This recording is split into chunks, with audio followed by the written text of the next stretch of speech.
I'm really messing with this new, theme song that we got going. It's really dope. Hey, we got another week of the show. This is Dom. How y'all doing? And the Street Ball episode 9 of season 2. We're going to talk about the Wild Wild West, the Western Conference. We got a lot of other stuff on the plate. Obviously, some preseason action. We got some WNBA finals news. The Aces are trouncing the Liberty. And, some off-the-court things, as you well know, about Mikey Williams. We're going to talk about that. Make sure you guys like and subscribe to the Balls Like Podcast Network channel. Turn your notifications and ring that bell. All right, so the Wild Wild West, bro. I've been hearing about this all last 2 weeks since media day, and there's so many things circulating around this. As one thing that I didn't get a chance to get on here was I think ESPN did a projection of the Western Conference, and they did a ton of like random matchups and outcomes and whatnot, and they have the top 6, 7 projected to finish with 50 or less wins. 48, the Denver Nuggets on top, all the way down to 42 for the Lakers. It's crazy, but I don't think there's a clear-cut favorite, seeing that the Nuggets lost people. Phoenix gained, Lakers gained, Warriors gained. There's a lot going on, man. Better odds have the Nuggets as a favorites, but everybody else is not far behind. So, knowing what you know about the moves this offseason, what do you think? Who do you think is going to win? Come out on top in the West? Bro, it's so hard to say, but I'm excited to watch the NBA this season because, godly, so many star players matched up, came together. Bro, I don't know. I couldn't tell you. I really couldn't tell you right now. But I am feeling the Lakers right now. I'm feeling the Lakers squad heavy. So I'll rock with the Lakers, Damo. What about you? I mean, that's the easy one. Obviously, we talk about the Lakers all the time. And that's easy for me to say too. I love the Lakers, and I'm more encouraged about this season than I have been since we won the championship in 2020. However, you got, like, we'll talk about it later in the show. You gotta give note to the other ones. The Suns are turning out to be better than I thought they'd be. I'm not saying that they're going to be a world beater. They got to stay healthy, but Grayson Allen, Eric Gordon, Yusuf Nurkic, the supporting cast, Yuta Watanabe, you name it, Josh Okogie, like they have a really solid supporting cast. They can keep it together. I think they can make a run. And don't forget about the guys in Dallas now. Like, that's high risk, high reward. Hey, what about Sacramento? God, man, see, that's what I'm talking about, man. They got everybody back, right? Yeah, I mean, for the most part, yeah. I mean, they lost Rashawn Holmes, their backup center, but they did retain majority of their guys. Harrison Barnes, they got Swiper coming back, they got DeMontis coming back, they got Malik Monk coming back, so they do have their core group coming back after placing top 3 in the West last year, first playoff appearance in 17 years for the Kings. I'm actually going to be at the Kings Warriors home opener in 2 weeks, bro. In Sacramento? Yep, going to be there. So I'm really excited. I'm going to take some videos so we can post it on here. Bro, you're not working that tournament? Oh. Yeah. Shout out to Jess, who's on the show last week. He said he's going to hook it up. I'm going to be moonwalking on the floor. Moonwalking on the floor. I'm going to take a video of that too, so don't worry about it. But I hate to say it, bro, but I can't tell. I'm going to do the Lakers because the Lakers are my team, but this is going to have it's no clear-cut thing. There's going to be so many factors included in this. I love that, though. I love it that way. I hate when a team's going to win. I need to see you guys go at it. Who's the best? Who's going to really put their all in throughout the season? No, I feel you, bro. I'm just letting you know, like, this is going to be so many factors involved. Home, away, injuries, trades. Like, there's no clear-cut guy. Like, we had a run there where it's the Golden State Warriors. We knew, barring injury, they'd be the best team no matter what. And I feel like the last few years, in the Eastern Conference as well, but, the Eastern Conference is more top-heavy. We've had so much more parity, and this makes for a way more exciting season. So I'm really excited about this. Me too, man. All right, moving on to the individuals. We got the NBA top 100 rankings coming out. Not many surprises. However, after Jokic's crazy run last year to an NBA title, we all assumed that he would be the number one player on this list. But Giannis retained this title as the best player in the NBA. I imagine narrowly defeating Jokic in whatever metrics they use for this. This is voted on by ESPN's panel NBA experts. Well, the, the experts don't always get it right, but we could have won one or two with these guys. Giannis has been killing for the last 4 or 5 years. Jokic had his run last year. I felt like they were giving him his flowers, but Giannis, Jokic, Embiid, Luka, then Steph rounds out the top 5. 4 international players to start off. Okay. Crazy. Now, Embiid's going to play for Team USA because he's a citizen, but he is not from this country. He is from Cameroon and then France. What do you think about this top 5? Hey, I'm not mad at it. Those are all great players listed. I agree with it. I mean, what could you say about that? Tough. Nah, man, it's you can't go wrong. I mean, a few things go different last year. Giannis got defeated in the first round, so I don't really agree with this. I feel like Jokic should be the number one player going in. Not to say that Giannis isn't the best. You could say Embiid's the best, Luka's the best. You can even say Steph is the best, depending on which criteria you're using. But I feel like you got to not just use like how good they are, but also what they did with their team. Jokic led his team to the finals with big help from Jamal Murray and supporting cast, which we'll talk about in a bit. But Embiid, I feel like he's right in the right spot. MVP season last year, came up short in the playoffs again, and just came up small at the end. Luka still has a lot to prove with Kyrie in the backcourt. If they can win together, and then Steph is Steph. Steph, he's arguably the best player in the world, but his team didn't do very well last year. Had some injuries, this, that, and the other. So, Steph is coming back though. Something's going to shake up. That man's really good. Let's just hope that they don't succumb to old age. Yeah, because they got some old dudes on their team, man. They're gonna be the new low management team. All right, moving on. LeBron not really in familiar place. LeBron sits at 9 and AD sits at 10, back to back on this list. What do you think about that? He's getting old, man. But I mean, I still think you should be top 5. It's LeBron James, bro. But Who do you take out then? I'm taking out Luka. Fair, young guy, the youngest guy. You gotta take him out. Some OG stuff.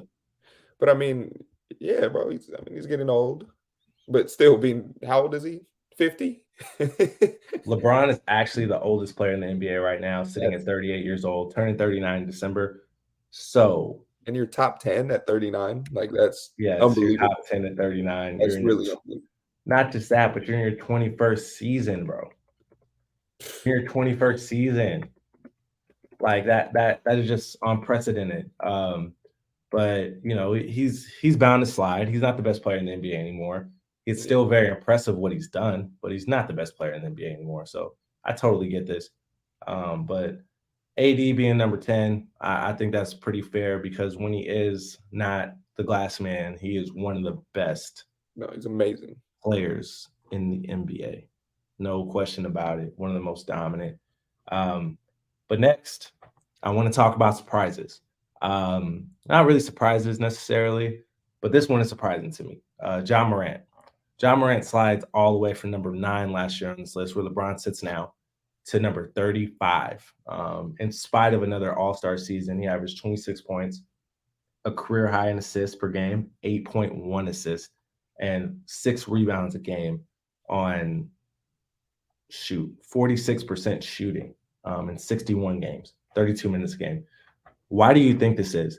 Do you think they really think that he's the 35th best player in the league, or do you think that this really has something to do with the whole gun fiasco of last year? Bro, absolutely not. He's a top 15 player. top 10 damn near. I think with the whole situation he had going on, they dropped him. But I mean, don't let him step on that floor. No, John Moran is capable of doing whatever the hell he wants on the hardwood. He's a bucket, super athletic freak. Nah, man, like Ja continues. Yeah, I guess you're right, D. Daniel pointed out the fact that he suspended 25 games, but I mean, if we use the criteria that we're using for Giannis, that he's number one, even though his team faltered at the end. I feel like this list isn't just about that. It's more. I feel like it's raw talent more than anything, based on that.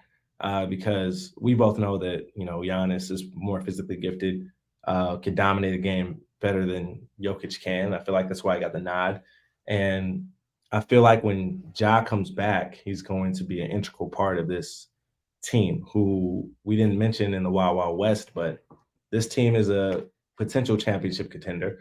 They have Jaren Jackson coming back. They got Marcus Smart. They have a ton of guys over there who have experience. Desmond Bane, who just got paid. They have a ton of guys with experience who've been to the playoffs, experienced defeat, and they're coming back for more. But they've seen regular season success, and I really think that Ja obviously is going to be a catalyst in that. Bro, Ja and Marcus Smart in the backcourt, I wouldn't want to see that. That's grinding. Not to mention D Rose, who still has immense talent, but he's just on the older side now. Can probably be a good contributor to this team, but we'll see, man. I don't agree with this. I feel like they're really penalizing them for the whole off the. Maybe they're also anticipating he might do something else. That's not good. And as Daniel mentioned, this suspension puts Ja out of any contention for postseason awards, which is unfortunate because he is going to lose a lot of money because of that, given that you need to make an All-NBA team to sign a Supermax. Yeah, I mean, he could only play 57 games max. 57 games max, man. Then 57 games, though, he's going to spaz out. Facts. I can't wait. He gonna be balling like Kobe when they was trying to put him in jail, bro. I can't wait. Oh wait, around that time he was cooking. Bro, Kobe was balling. Like he was playing for his innocence on the court. Like for real, bro. Like he was going through the case, and then he have court, and then show up to the game in the second quarter and drop 40. That's crazy. He's like, if y'all don't think I'm innocent, I'm gonna show y'all I'm innocent. I'm fighting for my freedom. Job about to go for 80. Nah, for real. He's making up for lost time for sure.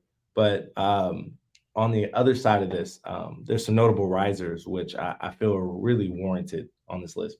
First and foremost, Shai Gilgeous-Alexander turned out the league last year, led the league in scoring, almost led the Thunder to the playoffs, led them to the play-in when everybody left them for dead. They're a rebuilding team. He jumps from 48 to 8 on this list, ahead of LeBron, which is crazy. But I see it. I really do see it. He really impacted the league last year. What do you think about this? I don't agree with it. But yeah, he's really, really, really, really good. But I'm rocking with John Morant over him all day. It's just mine. Are you serious? Bro, yes. Man, I don't know about that one, man. The one thing that I can say about Ja is he's missed time over the last 2 years, whether it's to injury or suspension. And I'm not saying the Grizzlies can win big without him, but it's like they didn't miss a beat in the regular season. Their record is actually better in the regular season the last 2 years without Ja on the floor. So Shai has a way bigger impact on his team. Not saying that Ja doesn't have a big impact, but he has a way. Imagine the Thunder without Shai Gilgeous-Alexander. You just got Josh Giddey out there, Jalen, what's his name? Jalen Smith, I think. Jalen, and you have Chet coming in. You have a really young team who's really inexperienced.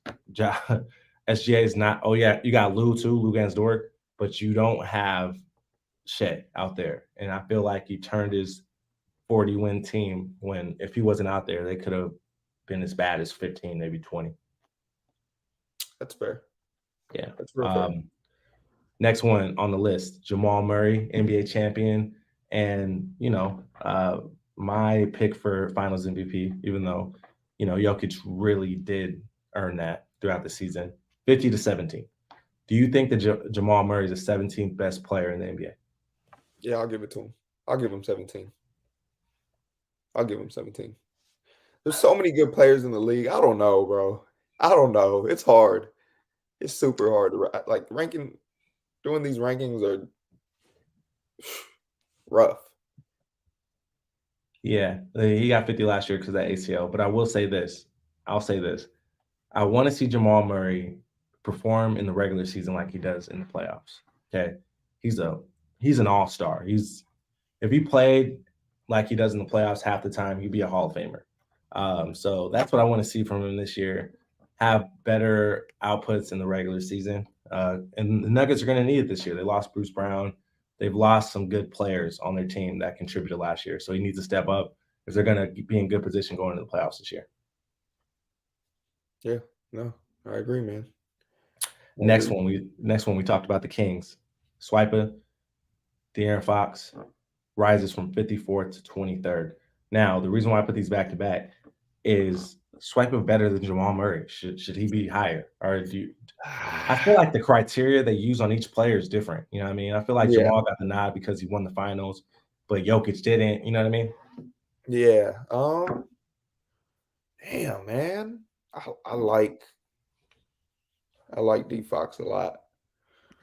Oh, that's a rough one. I mean, they're pretty close in rankings, so I mean, I think this is fair. I think it's a fair ranking. I mean, I'll probably take Jamal over De'Aaron Fox right now. I would take him over De'Aaron Fox. Yeah, he's a champion. He's a champion, man. What are you gonna do? Even though I think the Kings are really gonna do something special this season. I think they got a taste of it last season. I think this time they're gonna do something special. Yeah, I feel you. I really I think Fox is better than John Wall, honestly. John Wall is Wait, John Wall, where's John? No, D asked us about that. They have a John Wall versus De'Aaron Fox. I feel like De'Aaron's a better scorer than John Wall was. John was a really good slasher and could score from the perimeter, but the stuff we saw from De'Aaron is clutch. He won the clutch award last year.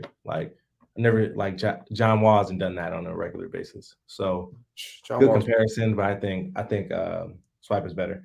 Is John Wall ranked? No, hell no. Hey, shit. All right. Last but not least, I feel like we got the biggest jump right here in all of them. Lauri Markkanen goes from being on the Cleveland Cavaliers, being a ancillary part of their team behind two other superstar potential bigs in Jared Allen and Evan Mobley, who we'll talk about in a little bit, to 28th in the entire league. Now, most improved last year, made the NBA All-Star team, just went out to Utah and turned it out. So I agree with this wholeheartedly. I feel like he deserves to be right here. Yeah, no, and he went to the perfect team. So I mean, he's showing his worth, and now look. Nah, exactly, bro. This is right on. He could be higher, to be honest. He went crazy last year. Yeah, and he for the most part, he took a team that was supposed to be on the decline and rebuild to they were in playoff contention most of the year. They just decided to hang it up at the end, but this is a really good one. What's up? We gotta go with the Jazz home opener. Man, I'm not going to Jazz home opener. I'll go to another one. Not the home opener though. It ain't that important to me. Come on, Wemby, man. Wemby's playing. Wemby, we'll see Wemby later. All right. Biggest surprise on this list for you? The biggest surprise on this list is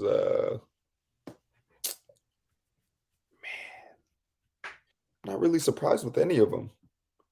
I mean, they all make sense. But I mean, the biggest surprise, Ja Morant. Ja dropping. Ja is the biggest surprise to me by far. The 35, y'all tripping, but he'll come back and show what he's got. I mean, he tweeted about it. He tweeted about it, right? Didn't he? He said something in public. I think he did. I think he did. But Ja's always going to go on Child's always going to go on social media and show out. Like he does Hey what you want man, to do. That's why he's in this position. just make sure you don't show any type of fake gun, candles, and keep that away, bro. Keep that away from the live stream.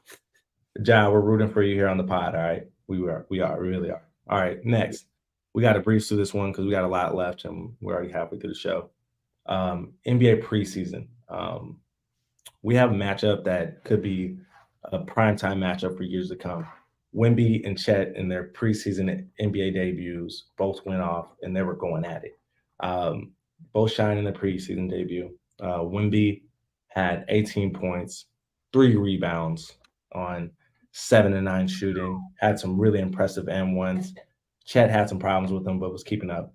And Chet, who is still a rookie since he didn't play in any games last year due to his Liz Frank injury, 21 points and 9 rebounds on 7 to 10 shooting.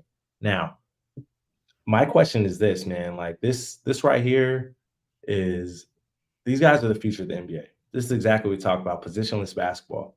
Do everything, and they're both 7 feet plus, barring injury, because we see that a lot. Is this the next great big man matchup in the NBA right here? Hey man, I think so. I mean, I've been waiting to see something like this. 7, whatever, however tall they are, super tall. I mean, the last player I've seen like this was Isaiah Austin, our brother. I mean, Isaiah never played, with this condition, but finally you get to see it. These dudes remind me of Isaiah, so I'm bro, this matchup is tough. I think this is going to become a thing for sure in the NBA to watch. This is a thing. Chet, Wemby, I love it, bro. Bro, Isaiah was ahead of its time. When I see Wemby play, it reminds me of Isaiah. Absolutely. Yeah. They move the same shoulders. Yeah. He's 7'1" and he's moving like he's 6'3". Isaiah had that. He did. Unfortunately, we all know what happened. He got red flagged by the NBA and never played. But like this is something that I've been waiting to see. Where our game has been evolving, but it's been evolving on the perimeter. You see all these guys shooting 30-footers, and you got guys like Kevin Durant, who's a true guard, right? But we haven't seen big guys yet evolve into this, like being able to play perimeter, post, block shots like these two do. So I really think, the Thunder and the Spurs, they do, they get the right pieces around these guys. I think this is going to be a crazy matchup in years to come. So I'm really excited to watch this. All right, moving on. We got a few footnotes about NBA preseason so far. Obviously, we got to talk about the Lake Show because that's the house team. The Lake Show looked really impressive, man. They lost their first preseason game versus the Warriors. Set out LeBron and AD in that game, but have stringed 2 impressive wins versus the Brooklyn Nets and the Sacramento Kings in preseason. With AD and LeBron and even Austin Reeves sitting out of the last one. We got Austin Reeves, AR-15, shining 18 points a game, leading the team, 70% from the field. Only second to Jackson Hayes, who hasn't missed a field goal in the preseason yet. Wow. Gabe Vincent has been a star. So has D'Angelo Russell in his time. And then we have had some struggles, though. Hood Schifino, Cam Reddish struggle from the field. Cam Reddish is 0 for 4 on average every game so far in the preseason. Hasn't hit a field goal. But there's a lot to be looking at this, not to mention Christian Wood and the other guys who are on this team. So my question for you is, we got our first 5 games for the Lakers in the regular season. What do you think their record's going to be in the first 5? In the first 5 games? Yes. So I'll line it up for you, brother. I don't know why it sent me all the way down here, but we got go ahead. Lakers Nuggets, October 24th. They're playing at Denver. Suns Lakers. That's a loss. At Crypto. Then Lakers Kings in SAC. Oh my God, out the gates? And then Magic Lakers at home. Then round it off, Lakers versus Clippers. What do you think? I'll go 3-2. 3-2. Mm-hmm. You like that? You like that, Dama? Yeah, I I'm ready. think I really think the Lakers can go anywhere between 3-2 and 5-0 in this. Only reason you got the new look Nuggets who are going to be, their core's together, but they got a lot of new pieces that they got to figure out. Right. Suns Lakers at home, so that's going to be a big piece. And we got Lakers Kings, which we had success against them on the road last year. Mm-hmm. Magic That's still Lakers, gonna they be got a. That's not gonna be easy, dub. That's gonna be a fight, dog fight. okay. I don't care if we win any of these games besides the Clippers Lakers. Here's why: we haven't beaten the Clippers in the regular season in like 4 years, bro. That's a sign. If we beat them out the gate, start the season, that this is a new look. Exactly. Yeah. They've been our Achilles heel, and they might be limping they might be limping starting out because Kawhi just coming off of knee surgery, all that. But if we can win that game, I don't care about the rest of them because it's a long season. The West is everybody's gonna be beating up on each other. So I think we can go 4-1. But if we go 1-4 and beat the Clippers, I'm cool with it because we got we have the core and the right team to win this year, I think. No, for sure. Wow, it's crazy. Can't beat the Clippers. You got to beat the Clippers, man. Hey, we win chips over here. They just win regular season championships. Okay, the new big three impresses in preseason in their debut for Phoenix. KD, D-Book, and Bradley Beal each scored 12 points in a overtime win, I think, against the Detroit Pistons. But they looked smooth, bro. Like they looked really good. And then they all played about 12 minutes. But I'm really here to talk about the supporting cast. Grayson Allen, averaging 14 points on 61% shooting so far in the preseason. You got guys like Eric Gordon, Yuta Watanabe, and then you got Yusuf Nurkic, who's leading the team in rebounding. They got a big man in the middle. So is this group trying to be a championship contender? I'm becoming more and more a believer every year, every day. You were big on this team last year, but I told you they were top heavy and they didn't have the depth to do it. I feel like they might have the depth this year. What do you think? I mean, with KD, D-Book, and Bradley Beal, sheesh, I think you could always you could win big. But I mean, where was CP3 at? Was he there last year? Was he with the Suns? Yeah, he was getting hurt at Yes, the worst time, that's just like why. he always does. That's why I didn't work out because CP3 was there. That's the curse. KD though, man, he has an injury bug too. Bradley Beal does too. You can't overlook that. But barring injury, I think they can make a deep run. They're more dangerous than the Lakers are, I'll tell you that. Now the Lakers are gonna play defense like we showed last year. And if we have enough firepower where we're hitting threes with Torian Prince and Max Christie, AR-15, if LeBron can be consistent from outside, if AD can hit some shots, I feel like we'll be really dangerous because we strap up. 94 feet, throwing breath all day. D'Lo's got to go on the bench in the playoffs because he can't play defense, but we're gonna be all right. D'Lo plays defense. If D'Lo plays any type of lick of defense, we're winning big. I agree, man. I agree. Now, last point in the NBA. Giannis and Dame, the blockbuster trade of the summer, haven't logged a minute yet in preseason. I was looking for shots. All I could find is shots from practice. That's all they're doing. And they're not even practicing together that much, it seems like, from the pictures. I could be wrong. But what? I wouldn't play them either. I need you ready for game time. Because But listen, I know what you're coming with. Look, man, we need chemistry. You got two perennial all-stars, Hall of Famers who've had their own situation for their entire. Well, Giannis started off different than Dame, and Dame had LaMarcus Aldridge, but for the most part, they've had their own situation for 10 years. And now you have to share the floor with another all-star, a Hall of Famer for the first time in your career. We need chemistry.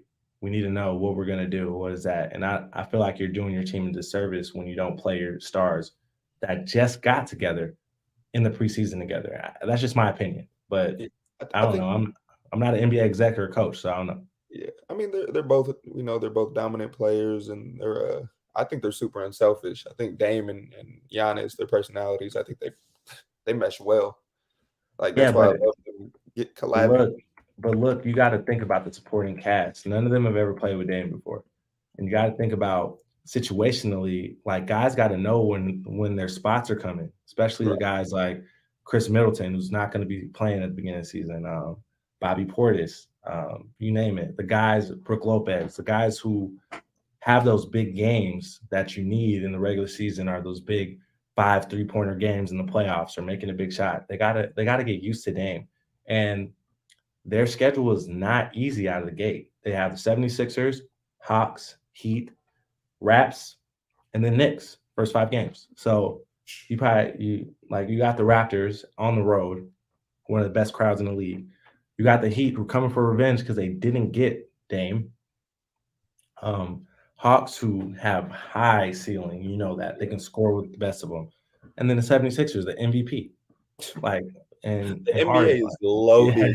that's Am what I I'm tripping? saying, bro. Am I tripping? The NBA has never been this loaded before. This is I think we're past the super team era. So guys are way more spread out than they used to be. So you got a lot more talent in a lot more places. So this is why it is what it is. But my point is we got to get ready for that. Like game reps. You're probably going to come out against the Bucks, the 76ers, and not do well. It's going to be honest. Um, then you get to the one thing they have in their favor is that 4 of their first 5 games are at home. So they might benefit from that. But I don't know. yeah. I mean, if I'm playing with Dame and Giannis, I'm gonna be ready for my jumper when you kick it. You miss the jump, I'm gonna go get my rebound. I'm gonna fit in. I'm gonna do what I got to do. Those two type of players right there. You just got to find your role. All right, man. I feel like we do this every time where we're pre-recording. We got a lot to say. We got 12 minutes to get this thing done. All right, so NBA Elite Feet, it's back. All right, we got our first real in-game five. All right, first off, we got Kelly Oubre and some white and red chucks. This colorway is solid. I like these. I feel like I seen Shay wear these. They're cool. Looks like they're dusty though. Converse, you got to give my man some more kicks, bro. Like, Are those throwback Converse or something? nah, man. Converse is looking for the classic but new look. You see, you got the The good logo. technology on the sole. Then you got the old school logo, all that stuff. Like they're trying to bring it back, but also be modern. So I like these a lot. Yeah, and Kelly has swag. KO got crazy swag. So whatever Kelly's rocking, I'm rocking with it. I love him. Think right. All right, chill. All right, Kuz. I didn't even get a chance to look up these names, but Kuz got on some flamboyant Pumas, bro. I don't know about these ones. I wouldn't rock them, but I can see why others. Cheetah print. The leopard, dog. The leopard is leopard, fool. It's leopard. Oh my god. It's a leopard. I do like the contrast of I like how Puma uses the outline of the Puma swoosh on the side. And then, the leopard is what it is. They got the red inside swoosh, the blue outside swoosh. They're solid. Yeah, I'm not rocking with them. I don't like them. All right, we move on. DeMar has been warming up in some iconic Jordans, seeing these in Chicago. And he pulled up in the Raging Bulls Jordan 5s during warmups. Yes. I had a pair of these back in the day, bro. Me too. I had the metallic 5s. I had the metallic 5. That's my first. I had these joints right here, bro. I don't know how I got my hands on them, but I had them and I sold them because, it's 3-stripe life. But I did wear them a few times out. I'm not going to lie. But these right here might be the best on the list. Probably not might. They are. Crazy colorway. Fits the theme of your team. You're playing for the Bulls where the GOAT played. I love these. I love it too. I love it. It's the best shoe. But yeah. The shoe's iconic. It's really iconic. All right. Now we got a new entry, man. First one off the line. You've seen your grandmama wear these. You've seen your auntie. You saw her with the shape-ups on. Now we got Skechers hoop shoes worn by none other than Julius Randle in the game. Look at this. I don't know, man. I feel like he's going on the BBB route with these, man. His feet gonna be hurt. His feet gonna be hurt. I don't know, right? I mean, they're not terrible. They're not terrible, but they're not. They're bad, but they're not terrible. I want to see new colorways. Remember when we saw the Hardens for the first time and we were like, "Oh, I thought the Harden." when the Hardens first dropped, I thought they were the ugliest shoe ever. When I saw the photo of it, I'm like, ugh, like what is this? Then I saw them in person, and I was like, okay, these are tough. And then you saw different colorways too, and you're like, I see where they're going with this one. It was hard, right? That's damn near the best shoe in the NBA right now, the most sexiest shoe damn near. High key, bro. I like the new LeBrons though. I do, the ones that Aja Wilson was wearing. So those might be the shoe of the year this year. Lastly, Wemby rocking some Nike GT Zoom runs versus Chet, and these ones I can mess with. I like the black base. I like the sole. They have the outline of the Nike swoosh right here with some really cool gradient going on, and then the purple swoosh on the inside. Crazy. Yeah, man, they went crazy with these. They did. Man, I always try to put some Adidas on here, but I couldn't find any. But yeah, man, Dame wasn't playing this week, man. Dame didn't play. I would have got Dame. Definitely would have. But he's gonna bring some heat. I was actually trying to find some new ones from practice, but they didn't have any shots of his feet. But all in all, man, my favorites are the DeMar Raging Bulls Jordan 5s on this list. Easy. Man, yeah. For what it stands for, yeah, I'm going the same way. But the Wemby shoe was nuts. Wemby shoe was nuts, absolutely nuts. But I got to give the ode to DeMar rocking the MJs on the Bulls. Crazy classics. All right, we're skipping trivia this week, so you're safe. You were safe because we had so much to talk about elsewhere. But we coming back next week with some fire, so you better be ready. All right, all right. All right. Skip over. We got the WNBA finals. All right. Now I talked about this all the way through. Will the Aces playoff experience overcome the fact that the Liberties have been beating their tail all season, and it's coming to fruition? The Aces win 2 in convincing fashion at home. The last one was by 30 points, damn near. Aja Wilson has just been dominant, and a lot of people think that it's fueled by her snub of not winning the MVP this year, in spite of the Aces having the best record. What do you think about that? Yeah, I mean, as she should be. I'd be feeling the same way. I mean, she's really, really good, and she's. Hold on, she was 3rd. Wow. Who was 2nd? Rest on that. It's a joke. Yeah, that's terrible. I get given S2E the MVP, but 3rd. I got to look it up after the show. We don't have time for this, but that is absolutely absurd. WNBA, you guys need to do better. Whatever writers you're using. Let's hear the interview. And it's coming back. She is on a freaking tear right now. Ridiculous. And she's looking fine doing it. She's heard it all. 3rd in MVP voting? Okay. Okay. Rest on that. It's a joke. She's been off the charts efficient. She got, and I love Stewie. I love big Zach and shoot threes. But her efficiency on both ends, it's been ridiculous. She would have, if I would have played her as many minutes, she would have averaged 28 and 13. And that's all anybody in here would have been talking about. But she got screwed because her coach didn't play her in 4th quarters. I have to charge my laptop, my bad. Snub. You. When we go back to MVP voting, I get the Liberty had the 2nd best record, but how do you vote her 3rd? How? I don't get it. I don't get it. All I'm saying is I'm disappointed in Liberty. I wanted a real fade. I can't see that. Who was number 2? Who's number 2?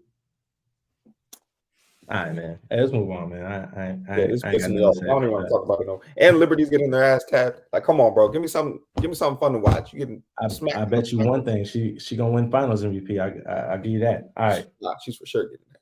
Moving on to more somber news. We don't have time to take over all the bad news in basketball right now, but we do got one thing that's close to home. Mikey Williams, one of our young boys, has the judge has ruled that they will have a sufficient evidence to move on to trial in his gun case that popped off back in April. Mikey is facing 6 felony counts. I think 5 is assault with a weapon, because there were 5 people in the car, and also I think illegal use of a firearm or something like that. Now, found guilty of all these charges, Mikey could face up to 28 years in prison. Mm. What are your thoughts? Can't play with the law, bro. That's whew.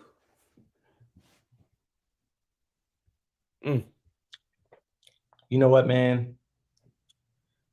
I know Mikey since he was like 13. Haven't had a ton of contact with him the last few years, but you know, I'd be lying to you if I said that I didn't do stupid stuff when I was his age, man. I never had any guns or anything, but stupid stuff nonetheless. And you were there. You were there with me. Those few times you came up to campus with me when you're in high school. We did some stupid stuff, man. It's unfortunate that he is so visible to the world. I feel like they're making an example out of him. But every kid, he's 18 years old at the time, and even if he's 19, he's still a kid. We're still making mistakes right now. You're in your mid 20s, I'm in my 30s. Like, guys like this deserve a second chance at life.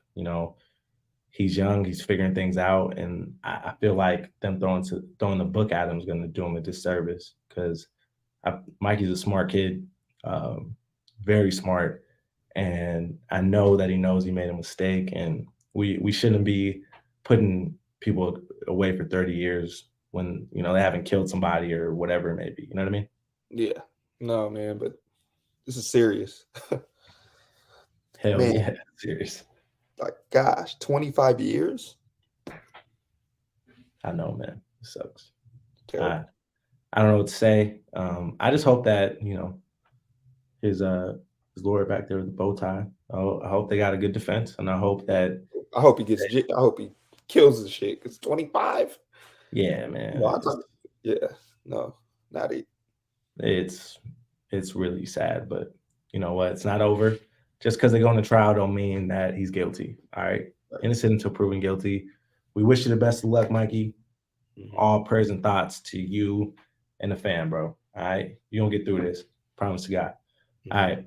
Before we get to our street ball clips of the week, make sure you guys like and subscribe to the Balls Life Podcast Network channel. Turn on your notifications, ring that bell. All right. Isaac, you going to hop up first? What you want? Yeah, let's check my street ball clip of the week. This is for Damo right here. This is at the stage. Buddy just crossed the shit out some kid. And you know who I tagged in the comments? Damo. And Trevor.